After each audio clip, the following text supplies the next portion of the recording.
ડાયરામાં તેલ ઓગાળ નાખ્યું ધામમાં આપણે ડાયરામાં છરાવા હતું દેખ શકते हो आप लोग તેલ ચાલી છે। નમસ્કાર ખેડૂત મિત્રો બધાને મારા જય સ્વામિનારાયણ જય જવાન જય કિસાન। આજે આપણે નવા વિડીયોમાં પાછા આવી જઈએ એકવાર ફેર છે। આપણે પાછલા વિડીયો વાત કરી હતી આપણે ડાયરામાં હવે આગળ હું કશું બધું રોજ એક વિડીયો નાખશું। તો આજે આપણે ડાયરામાં પાણીનો દિવસ છે આજ પાણી આપવાનું છે આપણે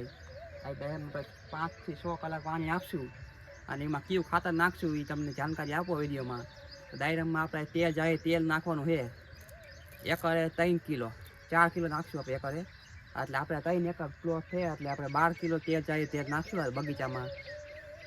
તો આ તમે હું ડાયરામાં બગીચાની કન્ડિશન દેખાડું ડાયરામાં કેવી રીતના છે આપણે આવડી સાઈઝ હોય તમે તમારા બગીચામાં તેલ જાય તેલનો ઉપયોગ કરી શકો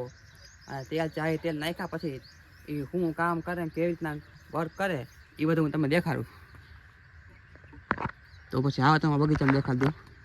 જો આ પાણી કાલે આપણે આપી દીધું 5-6 કલાક પાણી ગયું ખાતર સાઈઝ ચડાવવાનું કારણ કે ખાતર ચડાવ્યા પહેલાં પાવર હોય તો આપણે બગીચામાં દેખ શકते हो આ આપણે આવલી સાઈઝ છે ડાયરામની આપણે અને તેલ જાય તેલ ચડાવવાનું ખાતર જેથી આ સાઈઝમાં સારું રહે તેલ જાય તેલ ચડાવવાથી ડાયરામની લેન્થ જલ્દી વધે તેલ ચાલે તેલથી હું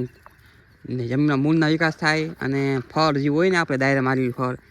એમાં અંદર ગ્રોથમાં કામ ઘણું કરે તેલ જાય તેલ એટલે તમે પણ નાખો હો તો કમેન્ટમાં કહો ન નાખતા હોય તો એકવાર જરૂર ટ્રાય કરજો તેલ જાય તેલ નાખવાથી જો કેટલો ફેર પડી જાય ડાયરામાં તમે જોઈ શકો છો। અને તમે પાણી કમી હોય તો આ તમે જોવાનું આવી જ આપણે ડાયરામાં આપણે તેલ જાય તેલ ચડાવી દીધું છે જો ચડાવવાનું છે